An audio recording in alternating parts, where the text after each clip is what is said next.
¿Por qué debemos de emitir este complemento de carta aporte? En número 1, porque justamente lo que se busca es darle trazabilidad desde dónde va hasta dónde terminan mis mercancías, y todo eso solamente cuando se hace en territorio nacional. Eso también nos tiene que quedar muy claro, que el uso de este complemento de carta aporte solamente va a aplicar cuando hacemos el traslado de la mercancía en territorio nacional. Segundo, que siempre que nos emitan un CFDI, tenemos la certeza que los impuestos que nos trasladan o nos retienen son los correctos cuando hablamos de tema de transporte, que llevan algunas particularidades de impuestos trasladados y de impuestos retenidos. Siguiente, que hay un cambio significativo para los que estamos en el ramo del transporte, porque normalmente ¿qué hacíamos? Hacíamos el servicio primero y al final le facturábamos a nuestro cliente. ¿Qué vamos a hacer ahora? De acuerdo a estas nuevas reglas, primero debemos de emitir nuestro CFDI de ingreso o de traslado, ahorita vamos a ver cuándo se emite cada uno, y después, ahora sí, iniciaremos nuestro servicio de flete. ¿Por qué? Porque no vamos a poder salir de nuestro origen sin ese complemento de carta aporte. ¿Ok? Entonces, eso también lo tenemos que tener muy bien presente para ahora a partir del 1 de diciembre. Y lo que ya habíamos platicado, también busca fortalecer la formalidad y la lucha contra el contrabando. Ahora sí, vamos a hablar quiénes emiten un CFDI de ingreso y un CFDI de traslado. Y un CFDI de ingreso normalmente lo emitimos todos los que vendemos un servicio o un bien, que es lo que normalmente conocemos como una factura. ¿Qué pasa ahora con el nacimiento de este complemento de carta aporte? Los únicos que pueden emitir un CFDI de ingreso con el complemento de carta aporte son los transportistas, nadie más, solo los que venden transporte aéreo, marítimo, terrestre o férreo, solamente ellos. Ninguno más puede emitir un CFDI de ingreso con el complemento de carta aporte. ¿Por qué? Por el solo hecho de que ellos son los que nos venden el servicio de flete. ¿Ok? Y hay una opción que salió también con la regla de la tercera modificación, donde nos da la opción para que no se emita este complemento de carta aporte en un CFDI de ingreso en los traslados locales. Eso quiere decir en los traslados que hacemos dentro de una misma ciudad. Pero se tienen que reunir dos requisitos muy importantes. Número 1, que en ningún momento toque un tramo de una jurisdicción federal. ¿Ok?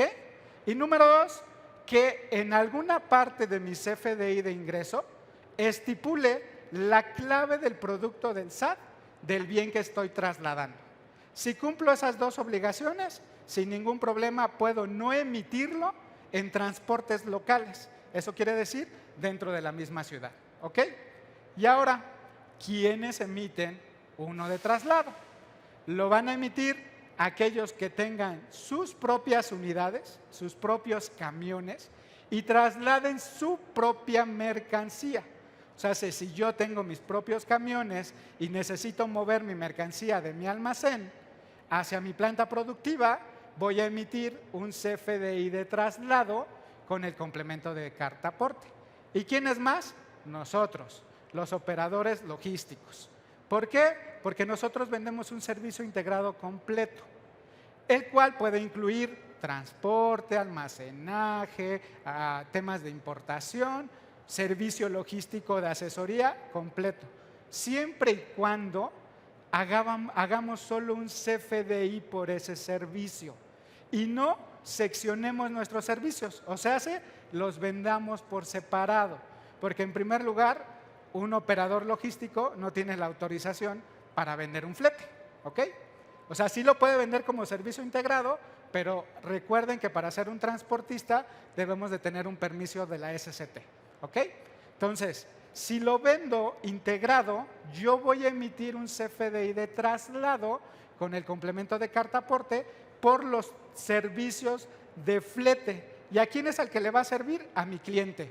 ¿Por qué? Porque mi cliente es el que va a tener que demostrar que dentro de ese servicio logístico hubo un servicio de flete.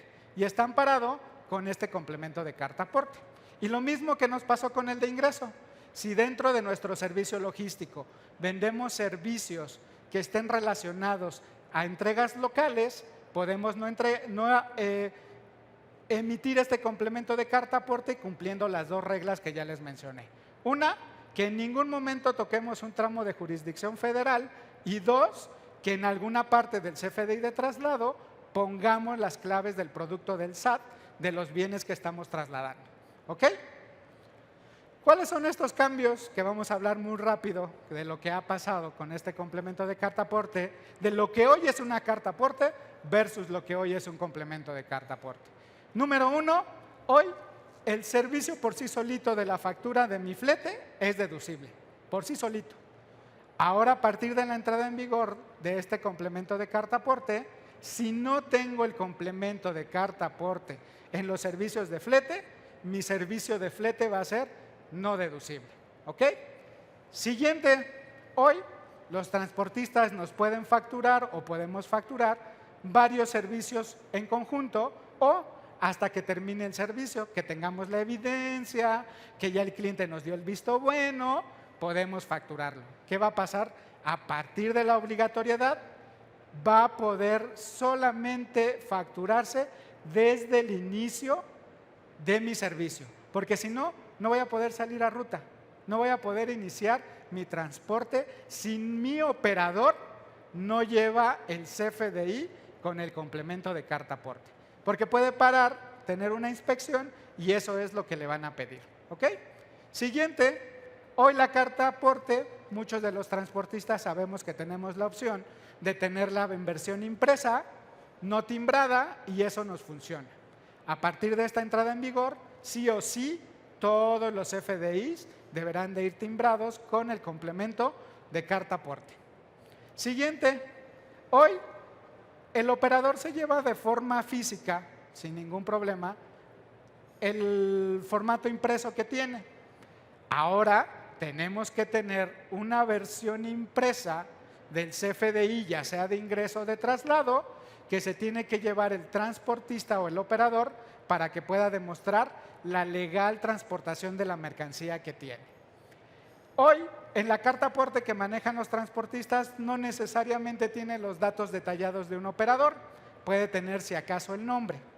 Ahora, a partir de la entrada en vigor, todos los FDIs con el complemento de carta aporte deben de llevar datos del operador, como son su RFC, el nombre completo del operador, su número de licencia e inclusive si tiene otra residencia fiscal que no sea la mexicana, se tiene que señalar.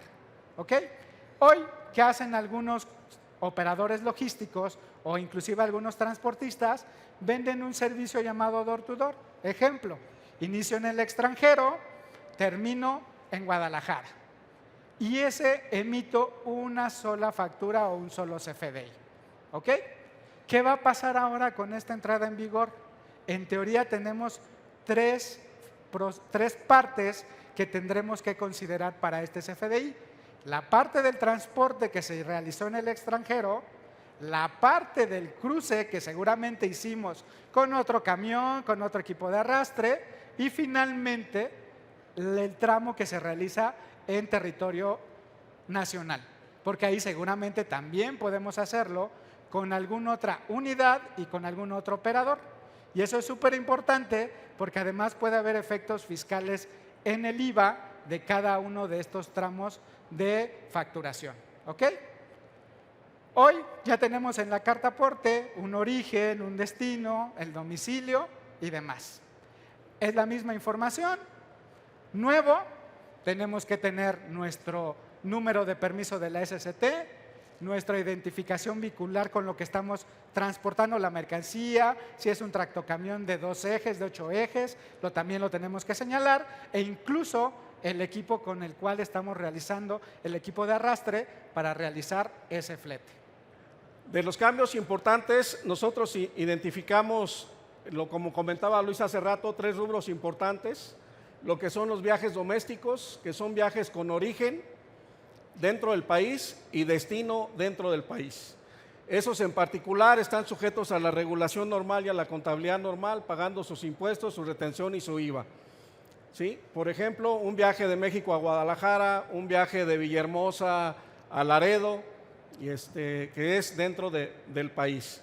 En el caso de cruces de importación, hay un cambio sustancial y es donde cada uno de nosotros debemos de definir, junto con el cliente, cómo quieres que te facture. Yo te puedo seccionar en dos partes y facturarte el viaje inicial del origen en Estados Unidos a la frontera y posteriormente el viaje de cruce si el destino es frontera. Pero si el destino es al interior, de frontera al interior del país, cualquier otro destino, estaríamos hablando de 3 secciones, 3 facturas, 3 FDIs. En el caso del producto de importación, no se requiere carta aporte porque es territorio americano. Para el cruce de mercancías sí se requiere carta aporte y sí se requiere la información adicional como es la fracción arancelaria y el número del pedimento. Ahí es un tema interesante que tenemos que trabajar con las agencias. Actualmente lo que comentábamos era recibir la carta de instrucción del cliente o la solicitud del servicio, asignábamos el recurso y confirmábamos si te puedo dar el servicio en la fecha que lo requieres y entregarte en la fecha que requieres. Generábamos la carta aporte básica con los datos actuales o como está actualmente en la legislación del SST y realizábamos el servicio. El cambio importante es que hoy, antes de salir a viaje, debo de confirmar al operador, al tractor y al remolque. Si al salir el transporte se descompone, tengo que hacer un cambio y cancelación de todos los documentos y volver a generar todo el proceso. De igual manera, si tengo una incidencia en el camino, se descompone la unidad en el trayecto y mando otro tractor, tengo que cancelar todo el proceso y volverlo a hacer con los datos correctos. Y es así que toda esta integración de datos, porque a final de cuentas son datos que necesita el SAT tener en sus bases de datos y con el requisito del timbrado, que eso es algo que muchas de las áreas operativas o administrativas o incluso los mismos clientes no alcanzaban a entender y preguntaban literal, bueno, ¿cuál es el problema con esto de la carta aporte? O sea, ¿qué no lo pueden hacer o por qué tanto tiempo? Y el asunto es que ese timbrado significa que todo lo que hagamos, en el momento del timbrado, ya está enterado el SAT de la operación. Se habla mucho de que hay más de 150 datos que se requieren para este proyecto. Y es cierto, son más de 150 datos los que van a tener en el momento del timbrado las autoridades. Es por ello que los clientes tienen la responsabilidad, y eso lo comentaba Luis, lo comentaba Gerardo, es bien importante tomar en cuenta esto. Los clientes tienen la responsabilidad de proporcionar los catálogos o los datos con los catálogos del SAT. Es responsabilidad del cliente. Si le vamos a ayudar al cliente o no, ese es otro asunto. Pero la responsabilidad es del cliente, porque ellos están solicitando el servicio. Entonces, dentro de nuestra organización, esos datos los proporcionan, los complementan con los que nosotros tenemos de sus mercancías, dado que nosotros somos un grupo en donde tenemos no solo una compañía de transportes, sino también una compañía de comercio internacional y otra compañía de servicios de almacenamiento y comercio electrónico. Entonces, tuvimos que ver soluciones globales para manejar los diferentes tipos de caminos que siguen los datos. Entonces, con esos datos de las mercancías que tenemos los proveedores, más los datos de las mercancías que los mismos clientes nos deben proporcionar, es que se crea un archivo que requieren los transportistas y con ese archivo y sus soluciones informáticas van a generar el complemento de carta aporte. Y esto es Si no tienen una solución informática, pues bueno, algo van a tener que hacer para generarlo. Solamente que aquí la situación es que hay que generarlo antes de que arranque el camión y salga a iniciar su viaje.